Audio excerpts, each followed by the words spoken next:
Hi అండి, welcome to my channel Prayatnasri vlogs అండి. నేను ఏం చేస్తున్నానంటే ములక్కాడతో నిల్వ పచ్చడి అయితే చేస్తున్నానండి. ముందుగా ములక్కాడలో శుభ్రంగా కడిగేసి ఎండలో అయితే పెట్టానండి. మనం ములక్కాడలు కడిగి ఎండలో పెట్టుకున్నాం కదండి, చూసారా అసలు తడి లేకుండా చక్కగా ఆరిపోయినాయండి ములక్కాడలు అయితే. ఇప్పుడు మనం పీచు తీయకూడదండి ములక్కాడకి. ఈ పైన పప్పర ఒకటే ఇలా తీసుకోవాలన్నమాట. ఈ పైన పప్పర ఉంటుంది కదండి, దాన్ని ఇలా తీసుకుని మనం ఏ సైజు కావాలో ఆ సైజు ముక్కలు కోసి మళ్ళీ అయితే ఎండలో పెట్టుకోవాలండి ఒక గంట. ఇదిగోండి పొద్దున్న అయితే ఎండబెట్టాను కదండి, ఇలా ముక్కల కింద కట్ చేశాను అన్నమాట. నేను కట్ చేసి ఎండలో పెట్టానండి ఒక గంట అయితేని. చాలా బాగా ఎండియండి. ఇలా వెంటే సరిపోతుందండి ములక్కాడ పచ్చడికి.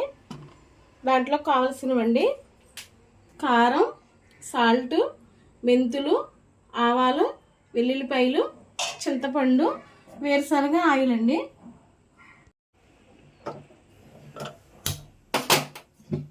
ములక్కాడలు అయితే డీప్ ఫ్రై చేయాలండి, దానికోసం అయితే మూకుడు పెట్టుకున్నాను.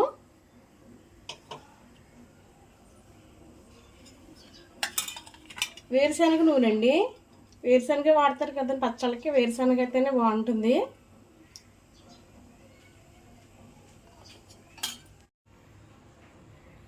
నూనె అయితే వేడెక్కిపోయిందండి, ములక్కాడలు అయితే వేస్తున్నాను.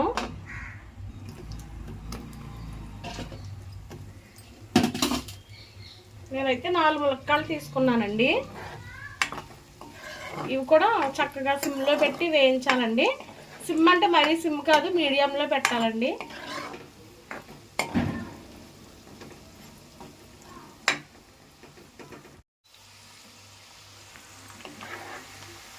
బాగా కలిపేయకూడదండి, విడిపోతాయి అన్నమాట ములక్కాడలో.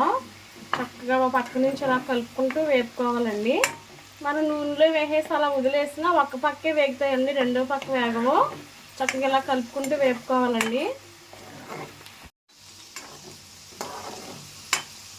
ఇవన్నీ చక్కగా వేగుతున్నాయి చూసారా. బాగా వేపుకోవాలండి ములక్కాడలో. మనం లోపల పచ్చి పచ్చిగా ఉందంటే పచ్చడి అనేది బూజు వచ్చేస్తుందండి. చక్కగా మీడియంలో పెట్టుకుని ఇలా వేపుకోవాలండి కలర్ వచ్చే వరకు. వేగిపోయినాయండి ములక్కాడలు అయితే తీసేస్తున్నానండి.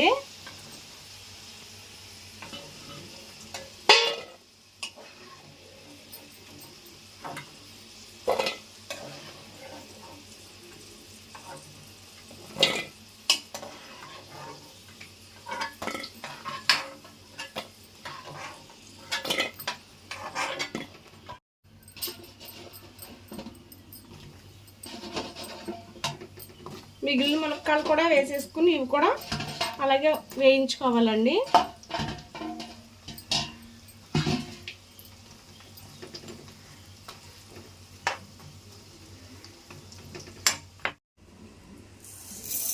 ఆవాలు, మెంతులు అయితే పొడి చేసుకుంటారండి, మిక్సీలో వేస్తున్నాను.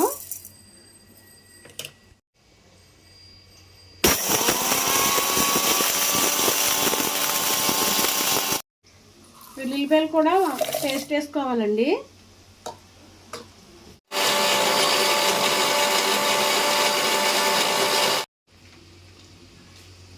ఆవాలు, మెంతులు పొడి అండి, వెల్లుల్లిపాయతో అలా పేస్ట్ చేసుకోవాలండి పచ్చడికి. వేగుతున్నాయి కదండి, ఇంకా వేగనివ్వాలండి, ఇంకా కొంచెం పచ్చిగా ఉన్నాయి.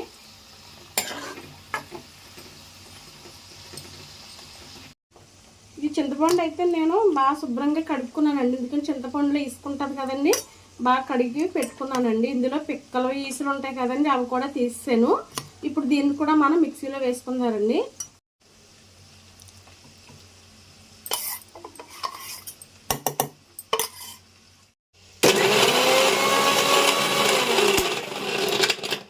వేడి నీళ్ళు అయితే కాసి పెట్టుకున్నానండి, ఆ వేడి నీళ్ళు అయితే వేస్తున్నాను.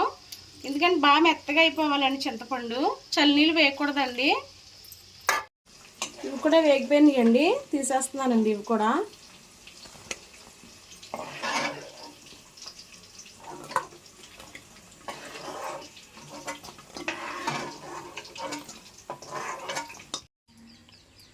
ములక్కాడలు తీసేసుకున్నాం కదండి, అదే నూనెలో మనం చింతపండు అయితే ఉడికించుకోవాలండి.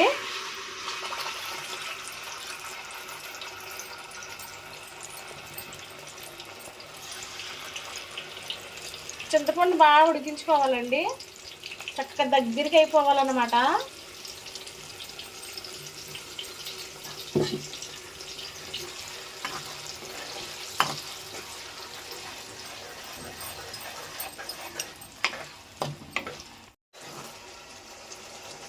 చింతపండు అయితే చక్కగా ఉడికిపోతుందండి, చక్కగా ఆయిల్ కూడా పైకి తేలుతుంది చూసారా.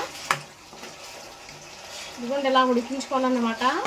అసలు చింతపండు ఉడకపోకుండా మనం వేసినా కానీ పచ్చడి అనేది పాడైపోతుందండి.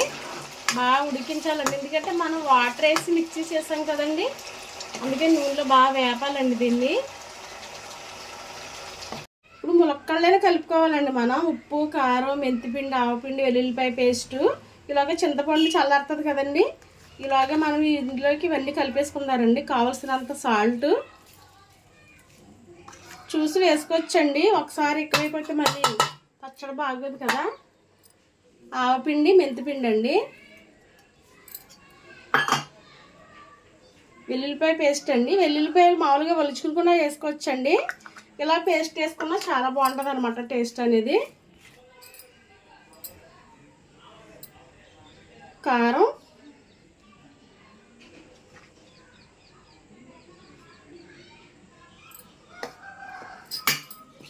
ఇవన్నీ బాగా కలిసేలా కలుపుకోవాలండి.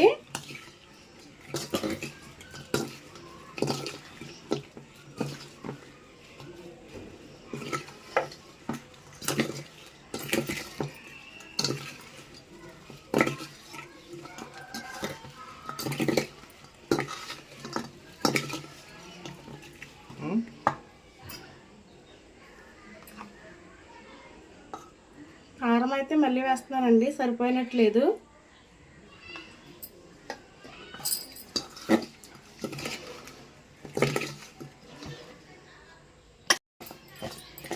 చూస్తున్నారు కదండి నేను ఎలా కలుపుతున్నాను, ఇలా కలుపుకోవాలండి. అప్పుడు ఉప్పు, కారం ఇవన్నీ చక్కగా ములక్కాడకి పట్టుకుంటారండి, బాగుంటుంది కూడా.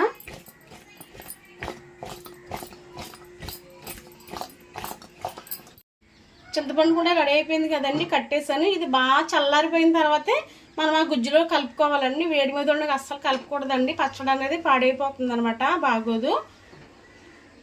చింతపండు బాగా చల్లగా అయిపోయిందండి, చల్లారిపోయింది. ఇప్పుడు ఈ ములక్కాడలు అయితే ఇందులో వేసేస్తున్నాను.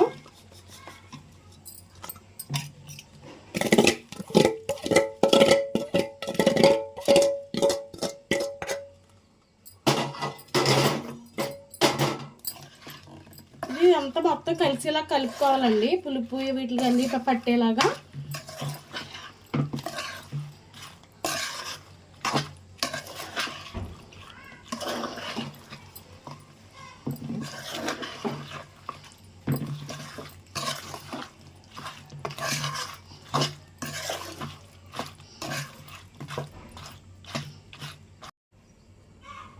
ఇంతేనండి, ములక్కాడ పచ్చడి అయితే రెడీ అయిపోయిందండి.